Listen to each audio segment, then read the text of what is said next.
బ్యాంకే ఇచ్చేటువంటి అప్పులు ఇచ్చేది నాబార్డు మన ఊళ్ళో ఉంది. దానిలో కూడా చాలా వచ్చేటి ఎరువులు అవి చాలా ప్రోత్సాహకంగా ఆ నాబార్డు వ్యవస్థ కూడా బాగా జరుగుతుంది. ఇంకొకటి మహిళా పనులకు మహిళా భవనం కూడా నేను మహిళా భవనం కూడా ఏర్పాటు చేస్తా. దానికి నేను ఇంతకు ముందు కూడా క్రితంలో నేను పనిచేసిన, దాని ఉన్నటువంటి అనుభవం నాకు తెలుసు. మీరు నాకు సహకరించండి మహిళా పనులు. ఇంకోటి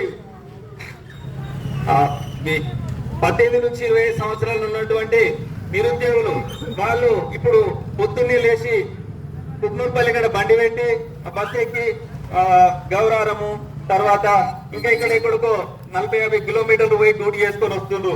అలాంటి వ్యవస్థ రాదు. మన దగ్గరనే కంపెనీ ఏర్పాటు చేస్తా.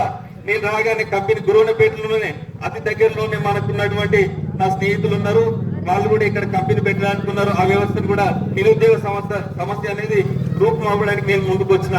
ఒక్కరికి అదంతో మీ కుటుంబాలు బాగుపడతాయి. మనతోటి మీరు సహకరించండి, ముఖ్యంగా యువకులు. తర్వాత రైతులకు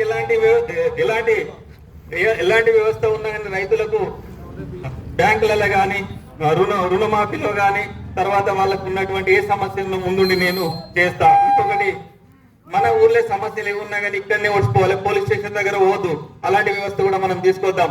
మీరందరూ మా ఎన్నుకుండాలి, నేను మీ ముందటుంటా. ఇది నాకు అవకాశం ఇవ్వండి.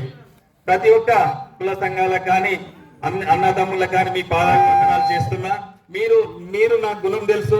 నేను ఊళ్ళో ఉండటోని పొద్దుగా లేస్తే ఎప్పటికీ మీకు కనబడతా. పొద్దుగానే బైకంచి వస్తా. ఇవన్నీ మీరు చూసిన వ్యవస్థలే. నేను ఎక్కడ నుండి చేస్తలేను, ఇక్కడ నుండే చేస్తా. ఇక్కడ ఉండే పనులు చేసిన మీరు కూడా నాతో ఎప్పుడైనా కానీ దగ్గరుండి ఏంది బిడ్డ అని నాతో ఫోన్లో మాట్లాడచ్చు. మూడో వ్యక్తి అనేది మధ్యలో ఉండరు. ఇప్పుడున్న పదవి లేకున్నా కానీ ఎప్పటికి మీకు కనబడే బిడ్డని నేను. ఒక్కసారి అవకాశం ఇవ్వండి. మీ అందరికీ పాదాభివందనాలు చేసి చెప్తున్నా. యువత మీరు ముందుకు ఉండండి. మీరు ఎప్పుడు బుధవారం 1 గంటల వరకు ఇదే మనం చేసినటువంటి పోరాటం ఇది ఎప్పటికి ముందుకు పోతూనే ఉండాలి. ఎప్పుడు వెనుకకు నిరాశ పడకూడదు. విజయం మనదే ఉంటది. దయచేసి ఎప్పుడు వెనుకకు పోవద్దు. నా మీద ఇప్పటికే మానసికంగా అన్ని రకాలుగా వేధింపులు జరుగుతున్నాయి, మీకు కూడా జరుగుతాయి. అవిట్లని ఏవి పట్టించుకోవద్దు. మీరు ఎన్నుకుంటే నేను ముందట నడుస్తా. మీకు అందరికీ నేను అండగా ఉంటా. మిమ్మల్ని నేను ఎప్పటికీ కాపాడుకుంటా. అన్ని రకాలుగా నేను ఉంటా. ఒక్కసారి చూడండి, మీ తల్లిదండ్రులకు మాత్రం మీ ఇళ్ళల్లో ఓట్లు మాత్రం ఉంగరం గుర్తుకి వేయమని చెప్పాలి. 5 ఓట్లు వేయండి. ఒక్కొక్క ఇంట్లో 150 మంది 200 మంది యువత ఉన్నారు. ఊరు భవిష్యత్తు మీ చేతుల్లో ఉన్నది. ఒక్కసారి ఆలోచించండి. ఇంతటితో నాకు చిన్న ఉపన్యాసాన్ని ముగిస్తున్నా. నమస్కారం.